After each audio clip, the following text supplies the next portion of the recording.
दांत वाली बहू। रंजना कभी ब्रश नहीं करती थी। उसे कितनी बार उसके माँ बाप ने डांटा, लेकिन उसका कोई असर उस पर होता ही नहीं था, जिस कारण से उसके दांत पीले पीले हो जाते हैं। शादी के बाद। अरे बहू, वैसे तो तुझ में कोई कमी नहीं है, पर तेरे दांत इतने पीले कैसे हैं बेटा? कैसे मतलब? कोई सर्जरी थोड़ी ना कराई है। वो तो क्या नाम, मैं ब्रश नहीं करती थी तो पीले हो गए। अब क्या करूं? आप कहें तो लाल करवा लूं या फिर काले? यार ये क्या है, क्यों माँ से लड़ रही हो? लड़ रही हूँ? अरे मैं लड़ रही हूँ या ये बोल रही है कि दांत पीले हैं, पीले। अरे तपस्या थोड़ी ना की है इन्हें पीले करने के लिए। बकायदा ब्रश नहीं किया है 20 साल तक, तब जाकर। छी, कैसी बात कर रही हो? ये उस वक्त तो पीले नहीं थे जब हम लोग तुम्हें देखने आए थे। अरे तब साफ करवा लिया होगा डेंटिस्ट के पास जाकर। अब देखो कैसे पीले पीले लग रहे हैं। रंजना सास की तरफ गुस्से से देखती है। फिर शुरू हो गई पीले पीले पीले। अरे पीले तो तब भी थे जब मेरे हाथ का रसगुल्ला उड़ा उड़ा कर खा रही थी और बोल रही थी, लड़की नहीं गुणों का खजाना दे रहे भाई साहब। खैर, अब वो लोग करते भी तो क्या करते, पीले दांत वाली बहू पल्ले पड़ी थी तो झेलना तो था ही। एक दिन कीर्तन में रंजना गाना गा रही थी। अरे कमला बहन, माँ का द्वार है, यहाँ तो सब शुद्ध होकर आते हैं, फिर अपनी बहू को ब्रश भी नहीं करवाती तुम। दूर से पीले पीले दांत भक्ति में बाधा उत्पन्न कर रहे हैं। और कोई 2 साल के बच्ची थोड़ी ना लेकर आई हूँ मैं बहू बनाकर। अच्छी खासी लड़की है, अरे कैसे करवाऊं ब्रश? ये तो उसे खुद करना चाहिए ना। अब माँ बाप तो इसके जैसे तैसे निपटा दिए, ये नहीं सोचा कि सास कैसे संभालेगी।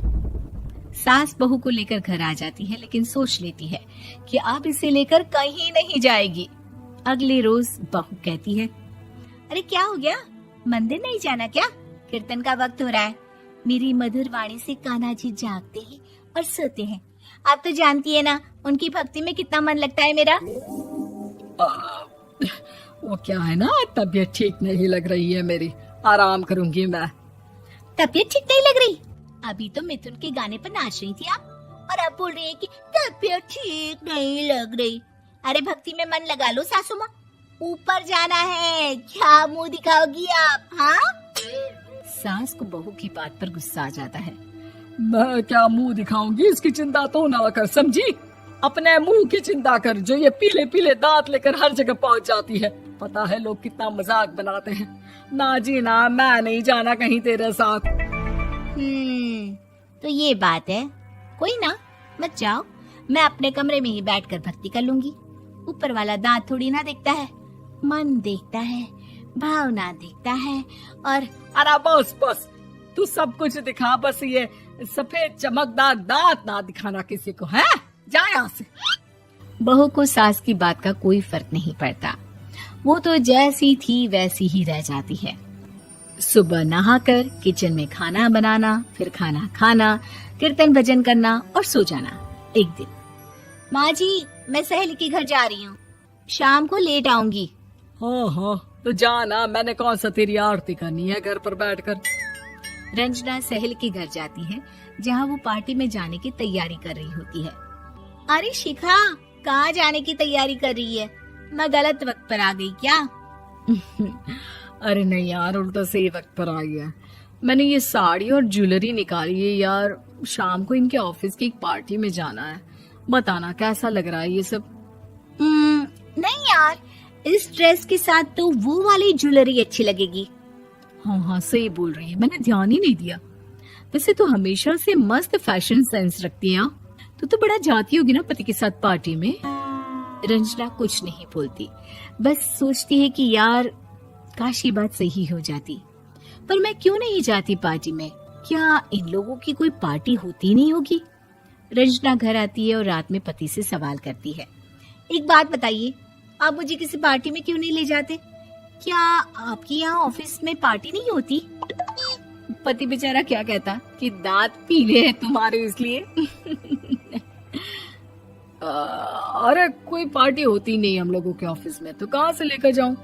और मार्केट, मॉल, कहीं वीकेंड घूमना, कहीं तो। अरे यार, सारे हफ्ते में एक छुट्टी मिलती है, तो सोचता हूँ कि आराम ही कर लूं। क्यों? रंजना मन मार के रह जाती है। पहले कभी सास के साथ मंदिर जाया करती थी, लेकिन वो भी सास ने ले जाना बंद कर दिया। घर बैठी बैठी रंजना बोर हो जाती है। तभी उसे आइडिया आता है और वो मायके जाने का सोचती है। सासू माँ, 2 दिनों के लिए मम्मी के घर जा रही हूँ। अच्छा अच्छा, ठीक है, आराम से जा। और हाँ, माँ से कुछ अच्छी आदत सीख कर आना कि कैसे शरीर के हर भाग की तरह दांतों की सफाई भी जरूरी होती है, समझी? शुरू हो गई ना आप। वो लोग आपकी तरह नहीं है कि छोटी छोटी बात का बतंगड़ बना दे। उन लोगों के लिए मैं मायने रखती हूँ, ना कि मेरे पीले पीले दांत। रंजना माँ को बिना बताए उन लोगों को सरप्राइज देती है, लेकिन जैसे ही वो दरवाजे पर पहुंचती है, अंदर देखती है कि घर वाले कहीं जा रहे होते हैं। अब माँ, काश रंजना दीदी के दांतों वाली प्रॉब्लम नहीं होती, तो वो भी हम लोगों के साथ चलती ना बुआ जी की बेटी की शादी में। हाँ बेटा, लेकिन अब उसे कौन समझाए कि उसको उसके पीले दांत नहीं दिखते, लेकिन उसके आसपास के लोगों को कितना एम्बैरेसिंग फील कराते हैं। मुझे तो कितनी बार उसके स्कूल की टीचर ने शिकायत की कि उसके साथ कोई लड़की बैठना भी नहीं चाहती, और ना ही कॉलेज में कोई उससे बात करना चाहता था। लेकिन पता नहीं क्यों उसे ये बात समझ में ही नहीं आती। कोई कमी नहीं है उस लड़की में, बस यही कि दांत पीले हैं। वो तो भला हो जीजा जी और उनकी माँ का, जो दीदी को जैसी है वैसे ही रखा हुआ है। रंजना को अपने घर वालों की बात सुनकर बहुत दुख होता है। वो सोचती है कि वो क्या करे, लेकिन फिर वो सीधा डेंटिस्ट के पास जाती है, अपने दांत चमकाती है और कसम खाती है कि वो रोज ब्रश करेगी। अरे क्या हो गया? तुम तो 2 दिनों के लिए गई थी ना, पर कोई ना, अच्छा है, चलो आ गई तो। रंजना सास के सामने आकर खड़ी हो जाती है और पूरी स्माइल करती है, उसके चमकदार दांतों को दिखाती हुई। हैं? चले मंदिर? माँ, मुझे माफ कर दीजिए, मैंने आप लोगों को बहुत एम्बैरेसिंग फील करवाया। मैं आज से रोज ब्रश करूंगी।